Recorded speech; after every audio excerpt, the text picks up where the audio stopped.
ونشهد أن لا إله إلا الله وحده لا شريك له ونشهد أن سيدنا ونبينا ومولانا محمدا عبده ورسوله صلى الله تعالى عليه وعلى آله وأصحابه وبارك وسلم تسليما كثيرا. أما بعد فأعوذ بالله من الشيطان الرجيم. بسم الله الرحمن الرحيم. ووصى بها إبراهيم بنيه ويعقوب يا بني إن الله اصطفى لكم الدين فلا تموتن إلا وأنتم مسلمون. صدق الله العظيم.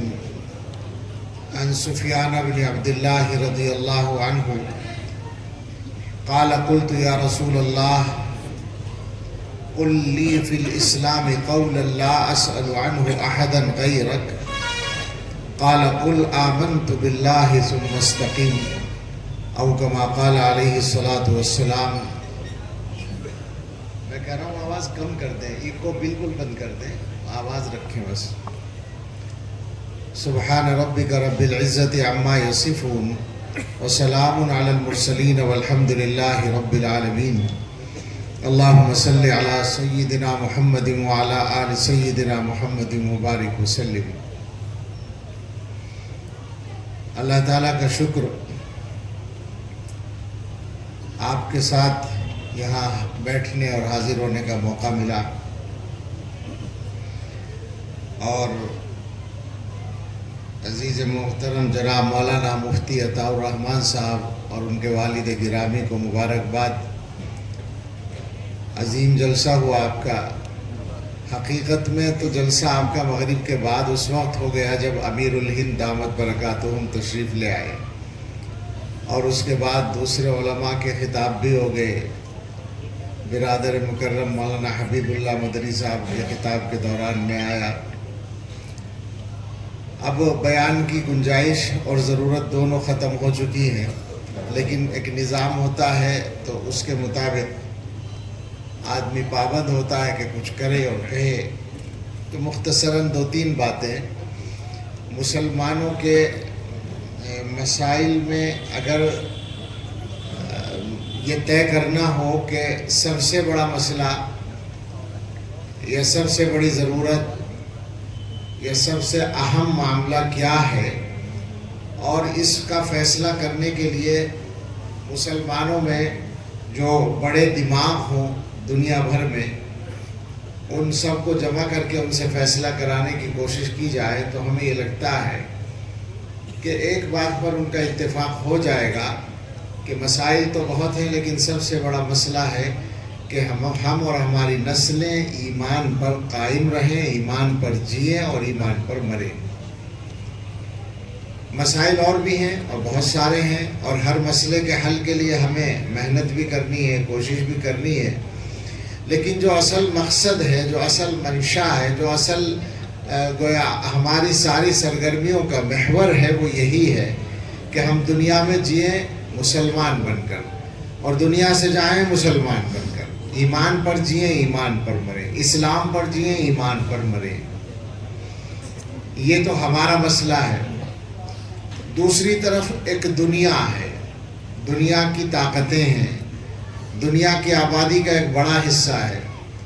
اس کا مسئلہ وہ ہے جو شیطان کا مسئلہ ہے، جس کا ارادہ کر کے یا چیلنج دے کے شیطان دنیا میں آیا تھا. حضرت آدم علیہ السلام کے واقعے میں سجدے سے انکار کرنے کے بعد، اللہ کی طرف سے مردود ہونے کے بعد، اللہ کی طرف سے قیامت تک کی مہلت ملنے کے بعد جو شیطان نے چیلنج دیا تھا وہ یہی تھا کہ میں دنیا میں جا کر آدم کی اولاد میں زیادہ سے زیادہ لوگوں کو جہنم میں لے جانے کی کوشش کروں گا. یہ جو اس کا مشن ہے، یہ ظاہر ہے کہ اس کے کارندوں کا مشن ہے، جو شیاطین الانس والجن دونوں ہیں، انسانوں میں سے بھی ہیں اور شیطان کی برادری سے بھی ہیں. تو ہمارے سامنے یہ چیلنج اس وقت سب سے بڑا چیلنج بن کے کھڑا ہے. ہم جس زمانے میں جی رہے ہیں، اس زمانے میں عمومی طور پر طاقت ہمارے پاس نہیں ہے. جن ملکوں میں ہم حکومت بھی کرتے ہیں تو یہ کہیں اگر تو کوئی غلط بات نہیں ہوگی کہ حقیقی طاقت کا سرا وہاں بھی شاید ہمارے ہاتھ میں نہیں ہے، اور خصوصاً ایسے مسائل جن کا تعلق ہماری بنیادوں سے ہے، ہمارے ایمان سے ہے، ہمارے نوجوانوں کی تربیت سے ہے، ان مسائل میں تو مجھے لگتا ہے کہ بالکل ہمارے ہاتھ میں نہیں ہے۔ مجھے ایک چیز یاد آتی ہے، غالباً 2003 کی بات ہے، جب عراق میں صدام حسین کی حکومت کا خاتمہ ہوا تھا امریکہ کے ذریعے، اور امریکہ کی نمائندہ حکومت وہاں قائم ہوئی تھی۔ اس کے قیام کو 3 مہینے ہوئے تھے شاید، جب اخبار میں ایک چھوٹی سی خبر آئی تھی، اسے میں نے پڑھا اور پڑھ کر میں متوجہ ہوا، چونکا اور اس کو یاد رکھا، بیان بھی کیا بہت سی جگہ۔ خبر یہ تھی کہ حکومت نے، یعنی وہی امریکہ کی نمائندہ حکومت نے ایک فرمان جاری کیا کہ یونیورسٹیوں میں جو مذہبی دینی شعبہ ہے، دینیات کا شعبہ ہے، اس کے نصاب پر نظر ثانی کی جائے۔ آپ غور کریں کیا مطلب ہوا اس کا۔ صدام حسین کے دور میں ہی کون سی یونیورسٹیوں میں دارالعلوم کا نصاب پڑھایا جا رہا ہوگا؟ یونیورسٹیوں کا ایک شعبہ دینیات کا شعبہ، اس میں جس قدر قرآن و حدیث پڑھایا جا رہا تھا وہ بھی منظور نہیں تھا، اس پہ نظر ثانی۔ اور نظر ثانی کا مطلب تو آپ سمجھتے ہوں کہ اس زمانے کے بہت خاص لفظوں میں سے ہے نظر ثانی، یعنی اگر یوں کہا جائے، کہنا ہو کہ مثلا حکومت نے تیل کی قیمت بڑھائی تو یوں نہیں کہا جائے گا کہ تیل کی قیمت بڑھائی، کہا جائے گا تیل کی قیمتوں پہ نظر ثانی کی گئی۔ کہنے کا یہی طریقہ ہے۔ تو نظر ثانی کا مطلب تھا کہ وہاں سے دینی نصاب کو اور گھٹا دیا جائے۔ میں نے یہ گزشتہ 20-25 سالوں کے عرصے میں دنیا کے اندر ملکوں میں جو تعلیمی نظام چل رہے ہیں، چھوٹی موٹی معلومات، میری معلومات بہت زیادہ نہیں ہے، لیکن جو مشاہدہ کیا ہے اور وہ ہمارے ملک میں بھی آ گیا، تو ان سب کو دیکھ کر یہ سمجھا ہے کہ عالمی طاقتوں کا ایجنڈا ہے تعلیم کے سلسلے میں، جو ہر ملک میں نافذ ہو رہا ہے، وہ مسلم ملک ہوں یا دوسرے ملک ہوں، ہمارا ملک بھی اسی میں آتا ہے۔ ایسے حالات میں ظاہر ہے کہ ہم اس کو ختم کرنے کی پوزیشن میں نہیں ہیں، تو اس کے ساتھ رہتے ہوئے ہمیں اپنے اور اپنے بچوں کے ایمان کی حفاظت کا انتظام کرنا ہے۔ وہ انتظام جو ہے ہماری طرف سے یہ وہ مدرسے ہیں جو ہمیں ہمارے بڑوں کی میراث کے طور پہ مل گئے ہیں اللہ کے فضل سے۔ لہٰذا اب سب سے بڑا کام ہمارے کرنے کا یہ بنتا ہے کہ ہم ان مدرسوں کو اس طرح چلائیں جیسے ہمیں انہیں چلانا چاہیے۔ اس موضوع پر بہت لمبی بات بھی ہو سکتی ہے، مگر مجھے 2-4 ہی منٹ میں یہ بات کرنی ہے، اور کرنی اس لیے ہے کہ حالات ہمارے لیے بہرحال مشکلات کا پیغام لے کر آ رہے ہیں۔ آج کی تازہ خبر نے کچھ لوگوں کو راحت کا سانس لینے کا موقع دیا ہے۔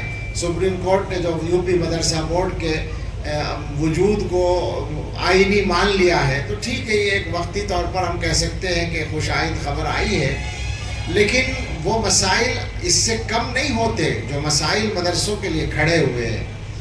ان حالات میں سب سے زیادہ ہماری ذمہ داری بنتی ہے کہ ہم ان مدرسوں کو مضبوط کرنے والے کام کریں۔ مضبوط کرنے والے کاموں میں بنیاد ہوتی ہے ہمارے مذہب کے اعتبار سے، دین کے اعتبار سے، حضرت محمد الرسول اللہ صلی اللہ علیہ وسلم کی دی ہوئی سنت کے اعتبار سے، کہ ہم ہر کام اللہ کے لیے کریں، نیت صحیح رکھیں۔ اور ہم کا مطلب مدرسوں میں کام کرنے والے سب لوگ، یعنی مثلا مدرسوں کے ذمہ دار بھی، مدرسوں میں پڑھانے والے بھی، مدرسوں میں پڑھنے والے بھی، اور مدرسوں میں تعاون کرنے والے بھی۔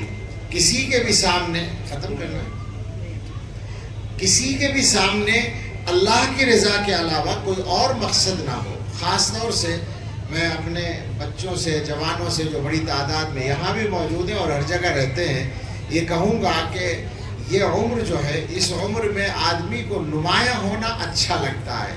اس عمر کی خواہشات میں سب سے بڑی خواہش، بلکہ اگر غور کریں تو اس عمر کی کیا قید ہے۔ ہم لوگوں کی عادت ہو گئی ہے کہ ہم سفید داڑھیوں والے جو ہیں وہ جوانوں پر بات رکھ کر کہہ دیتے ہیں، ورنہ جوان ہو یا بوڑھے ہم سب کا اس معاملے میں ایک جیسا حال ہے کہ اپنے آپ کو نمایاں کرنے کی خواہش ہمارے اندر بہت رہتی ہے۔ اور نمایاں کرنا بھی کیا ہے؟ زیادہ سے زیادہ یہ کہ ویڈیو میں ہمارا چہرہ آ جائے، فوٹو میں ہمارا چہرہ آ جائے، اسٹیج پہ ہم نظر آ جائیں، یہ اتنی چھوٹی سی اور اتنی معمولی سی اور اتنی غیر یعنی پائیدار سی خواہش ہے کہ کسی سمجھدار آدمی کی یہ خواہش ہونی نہیں چاہیے، مگر یہ ہو رہا ہے، ہوتا ہے، نقصان ہوتا ہے اس سے، آدمی اصل کام پر دھیان نہیں دے پاتا۔ اصل کام کرو، جس کے کرنے کا جو کام ہے اس کام کو اللہ کی رضا سامنے رکھ کر کرو۔ پڑھانے والے اس چکر میں نہ رہیں کہ ہماری تعریف ہوگی، ہماری شہرت ہوگی، بلکہ ہمیں بچوں کو تیار کرنا ہے، ہمیں طلبہ کو بنانا ہے، ان کو اپنے پاس جو کچھ ہے وہ منتقل کرنا ہے ان تک اللہ کی رضا کے لیے۔ اسی طرح بچے بھی یہ نیت کریں کہ ہمیں اللہ کی رضا کے لیے علم حاصل کرنا ہے۔ تعاون کرنے والوں سے کہنا ہے کہ آپ کو یہ شوق بالکل نہیں ہونا چاہیے کہ آپ نے جو تعاون دیا اس کا اعلان ہی ہو، یا اس تعاون کی وجہ سے مدرسے والے اب آپ کی رائے کا لحاظ کریں، آپ کی بات مانیں یا آپ کو الگ سے عزت دیں۔ یہ سب دنیا کے مطالبے ہیں۔ آپ نے جو دیا ہے وہ اللہ کے لیے دیا ہے، جنت میں جانے کے لیے دیا ہے۔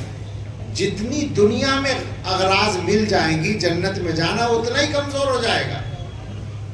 تو بنیادی بات ہے کہ ہم سب لوگ نیت پر اپنی محنت کریں، اپنی نیت کو ٹھیک رکھنے کی کوشش کریں، اور یہ ذہن میں رکھیں کہ دنیا کی نمائش سے شہرت نہیں ہوتی۔ اخلاص وہ اصل بنیاد ہے جس کی وجہ سے دنیا جانتی ہے، اس لیے کہ سارے معاملات کا تعلق اللہ سے ہے۔ جب کوئی چیز اللہ تعالیٰ کے یہاں مقبول ہوتی ہے تو پھر وہ دنیا میں مقبول ہوتی ہے اور متعارف ہوتی ہے۔ بطور مثال میں عرض کروں کہ دارالعلوم دیوبند قائم ہوا تو کوئی اشتہار پہلے سے نہیں تھا، بعد میں اشتہار دیا گیا کہ ہم نے ایک مدرسہ شروع کیا ہے، اور وہ اشتہار بھی اس لیے دیا گیا کہ تاکہ لوگوں کو پتہ چلے کہ ایک نیا نظام شروع ہوا ہے۔ اور کوئی اعلان نہیں تھا، کوئی جلسہ نہیں تھا، ایک استاد اور ایک بچے کو بٹھا کر کام شروع کر دیا گیا مسجد میں، اور اپنی عمارت دارالعلوم کی کام شروع ہونے کے 10 سال کے بعد نودرے کی جو بنیاد رکھی گئی ہے وہ دارالعلوم کے شروع ہونے کے پورے 10 سال کے بعد 1283 میں دارالعلوم قائم ہوا ہے۔ شیخ الہند نے پڑھنا شروع کیا ہے، اور شیخ الہند کرائے کے مکانوں میں اور مسجدوں کے حجروں میں پڑھ کے فارغ ہو گئے ہیں۔ 1293 میں نودرے کی بنیاد رکھی گئی ہے۔ ایسی صورتحال میں سال پورا ہونے سے پہلے دارالعلوم دیوبند میں ہندوستان سے باہر کے علاقوں کے طلبہ آ چکے تھے۔ آپ اندازہ کریں کیا چیز تھی یہ، اور چند سالوں کے اندر ساری دنیا میں شہرت پہنچ گئی تھی۔ یعنی اپنی عمارت بننے سے پہلے دنیا کو پتہ چل گیا تھا کہ ہندوستان کے اندر اسلام کی حفاظت کا ایک قلعہ بننے جا رہا ہے۔ یہ کیوں تھا؟ اخلاص کی وجہ سے۔ اس لیے کہ جو چیز اللہ کے یہاں قبول ہو جاتی ہے پھر وہ ساری دنیا میں قبولیت پا جاتی ہے۔ یہی معیار ہے۔ ہمیں سب کو یہ بات یاد رکھنی چاہیے کہ ہمارا اپنے رب کے ساتھ جو رویہ ہے، جو طریقہ ہے، اور ہمارا اس کے احکام کی تعمیل میں جو انداز ہے، اسی کا عکس ہماری ذات پر پڑتا ہے، اور لوگوں کا جو ہمارے ساتھ برتاؤ ہے اس پر پڑتا ہے۔ ہمارے حضرت ایک بات فرمایا کرتے ہیں کہ جو بندہ اللہ سے جتنا ڈرتا ہے اللہ کے بندے اس سے اتنے ہی ڈرتے ہیں۔ جو بندہ اللہ سے جتنی محبت کرتا ہے اللہ کے بندے اس سے اتنی ہی محبت کرتے ہیں، اور جو بندہ اللہ کی جتنی عبادت کرتا ہے اللہ کے بندے اس کی اتنی ہی خدمت کرتے ہیں۔ مطلب یہ ہے کہ آپ کا جو معاملہ اللہ کے ساتھ ہے وہ اس معاملے کا عکس لوگوں کے دلوں پر پڑ جاتا ہے، اور لوگوں کا رویہ آپ کے ساتھ ویسا ہی بن جاتا ہے۔ یہی راز ہوتا ہے اللہ والوں کی محبوبیت کا کہ لوگ ان کو جانتے بھی نہیں، دیکھا بھی نہیں، دعائیں کرتے ہیں کہ ہمیں زیارت کا موقع مل جائے، اس لیے کہ وہاں اللہ کی محبت کا معاملہ ہوتا ہے۔ خیر، کہنا یہ ہے کہ ہماری اگر نیت صحیح ہوگی تو ہمارے یہ ادارے مضبوط ہو جائیں گے، اور اللہ تعالیٰ کی مدد ہمارے ساتھ ہوگی۔ جب ہماری نیت صحیح ہوگی تو ہمارا عمل بھی صحیح ہوگا۔ اس کے علاوہ جو حالات ہیں، ان حالات میں انتظامی معاملات کو بھی ہمیں ٹھیک کرنا ہے۔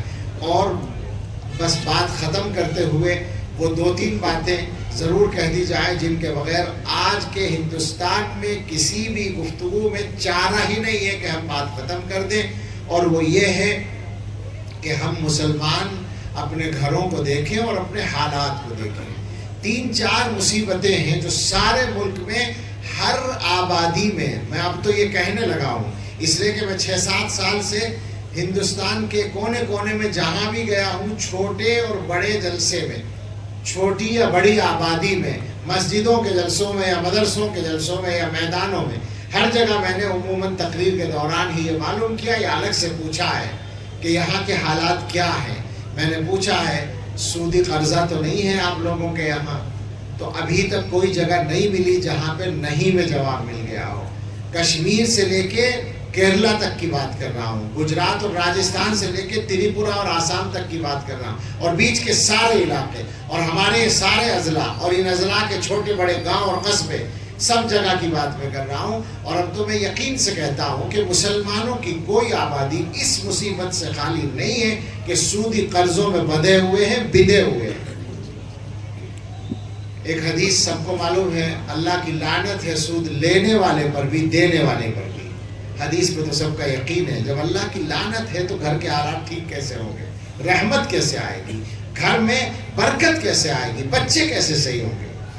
دوسری مصیبت، مجھے تفصیل کا موقع نہیں، دوسری مصیبت نشے کی ہے۔ پورے ملک میں یہ صورتحال ہے، کوئی جگہ بچی ہوئی نہیں ہے جہاں مسلمان اور ان کے بچے نشے میں مبتلا نہ ہو۔ کشمیر کی بات بھی کر لیں آپ تو جا کر دیکھ لیں، اس وقت کشمیر والے سر پکڑے بیٹھے ہیں۔ کشمیر کے جو فکر مند لوگ ہیں وہ کتنے پریشان ہیں، وہاں کے نوجوانوں کو، لڑکوں اور لڑکیوں کو، اور صرف کشمیر میں نہیں پورے ملک میں یہی حال ہے۔ ایک جگہ سے میرے پاس ایک میسج آیا، نام بھی لینا اچھا نہیں لگتا صوبے کا کہ فلاں صوبے سے آیا، فلاں شہر سے آیا، یو پی سے باہر سے آیا، ایک لڑکی کا میسج، میں نہیں جانتا کون تھی، میرا نمبر کہاں سے ملا۔ اس نے کہا کہ آپ لوگ دلی اور فلاں جگہوں پہ جا کے بیان کرتے رہتے ہیں، ہمارے علاقے میں بھی تو آئیے، ہمارے یہاں جو حالت ہے وہ یہ ہے کہ اس وقت نشہ ہماری بہنوں میں عام ہے۔ اور اپنی بہن کے بارے میں اس نے لفظ لکھا، آسان نہیں ہے لکھنا، کہ میری بہن نشے کی عادی ہو گئی ہے اور ایک لڑکے سے اس کے غلط تعلقات ہیں۔ اصلاح کے لیے آئیے، کوشش کیجیے۔ یہ صورتحال ایک جگہ کی نہیں ہے، تقریباً ہر جگہ، چونکہ نشے کے بعد تو آدمی کس برائی میں مبتلا ہو کہنا مشکل ہے، ام الخبائث اسی لیے کہا گیا۔ تو سود عام ہے، نشہ عام ہے۔ اس کے علاوہ آج ہی دن میں کو بات اور کر رہا تھا، مجمع عام میں کہنا اچھا نہیں لگتا، لیکن اشارہ کیا ہوگا صراحت، یہ بدکاری بہت زیادہ اس وقت بڑھ گئی ہے، اور آپ جانتے ہیں کہ اس کے عذابوں میں سے قحط بھی ہوتا ہے اور زلزلے بھی ہوتے ہیں، اللہ تعالیٰ کی رحمت سے دوری بھی ہوتی ہے۔ اور وہ بدکاری جو رضامندی سے ہے، اس کا پتہ کم چلتا ہے نا، بالجبر اگر ہو تو وہ آسان نہیں ہے، اور وہ ویسا ظلم دنیا میں بھی مانا جاتا ہے، لیکن بالرضا کو دنیا میں جرم اور ظلم نہیں مانا جاتا۔ تو کم سے کم مسلمانوں کے گھروں میں اور مسلمانوں کے ماحول میں تو یہ نہیں ہونا چاہیے، اس سے پوری طرح اپنے آپ کو نکالنے کی ضرورت ہے۔ اور انہی سب چیزوں کا شاخسانہ ہے وہ جس کی طرف ابھی کسی نے اشارہ کیا تھا کہ بچیاں یا بچے ایمان سے پھر رہے ہیں۔ کیوں پھر رہے ہیں؟ وہ صرف ان خواہشات کی تکمیل کے چکر میں۔ ایسا بھی ہے کہ ان کی طرف سے محنت ہو رہی ہے اسلام کے بارے میں شکوک پیدا کرنے کے لیے، تو وہ بھی ہو رہا ہے، الحاد بھی آ رہا ہے، الحاد بھی اپنی تیز رفتاری کے ساتھ اپنا سفر آگے بڑھا رہا ہے۔ لیکن یہ جو واقعات ہیں اسکولوں اور کالجوں میں بچوں کے بگاڑ کے، ان کا زیادہ تر تعلق انہی خواہشات کی تکمیل سے ہے۔ تو سب لوگ سنجیدہ ہو جائیں، خدا کے واسطے ہر آدمی اپنے اپنے گھر کو پکڑ لے۔ میں آپ سے اگر کہوں تو برا نہ مانے کہ ہم لوگ اپنے گھروں سے غافل ہیں، ہمارے اکثر مسلمان بھائی اپنے گھروں سے غافل ہیں۔ ماں باپ کو یہ خبر نہیں ہے کہ میرا بیٹا رات کو 9 بجے سے 12 بجے تک کہاں رہتا ہے اور کیا کرتا ہے، اور ماں باپ کو یہ خبر نہیں ہے کہ ہماری بیٹی دن میں جو 12 بجے سے 4 بجے تک اسکول کے نام پر گئی ہوئی وہ کہاں رہتی ہے۔ اکثر ماں باپ کو یہ خبر نہیں ہے، اور یہ بدترین صورتحال ہے، ہمیں اس سے نکلنا ہے۔ اس کے علاوہ ہمارے پاس کوئی چارہ نہیں، ہم پورے طور پر ان مصیبتوں سے اپنے آپ کو نکالیں، سودی قرض ختم کریں، حلال پر اکتفا کریں، چاہے تنگی ترشی سے بسر کرنی پڑے، انشاءاللہ برکت بھی آئے گی، روزی مقدر کی مل کے رہے گی۔ گھروں سے سودی قرضے کو بالکل نکال دیں۔ نشہ اگر ہو تو اس کے لیے محنت کریں، چونکہ نشے کی عادت پڑ جاتی ہے، اس کے لیے محنت کرنی پڑے گی اس سے بچانے کے لیے۔ اور برائیوں پر نظر رکھیں، برائیوں کے ہونے کے جو راستے ہیں ان کو بند کریں۔ غیر محرموں کی ملاقاتوں کے راستے بند کریں اور نگرانی رکھیں. یہاں سے اگر یہی چیز ہم لوگ یاد کر کے لے جائیں اور اس پر کچھ عمل ہو جائے، خدا کے واسطے جلسے کو رسم نہ بنائیے. جلسہ کرنا بھی، میں کل ایک جگہ کہہ رہا تھا، جلسہ کرنا بھی آسان نہیں ہوتا. آج کل تو اور مشکلات پیدا ہوئی. جلسہ کرنے والوں سے پوچھو کتنے دنوں پہلے سے محنت کرتے ہیں، کتنے تاریخیں لینا ایک محنت کا کام ہوتا ہے، اس کے لیے خرچ کا انتظام کرنا، آپ سب کو دعوت دینا اور اس کے بعد عملی طور پر جلسے کی ساری کارروائی چلانا اور سرکاری ضابطوں کو پورا کرنا. ان سب محنتوں کے بعد جو کام ہوتا ہے اس کا کوئی فائدہ تو ہونا چاہیے. وہ فائدہ یہ ہے کہ ہم تبدیلی پیدا کریں اپنے ماحول میں. اگر کل کوئی ہمارے گھر میں کمی تھی، آئندہ کل وہ کمی باقی نہیں رہنی چاہیے. اس کی کوشش کریں. اللہ ہم سب کو توفیق دے. اور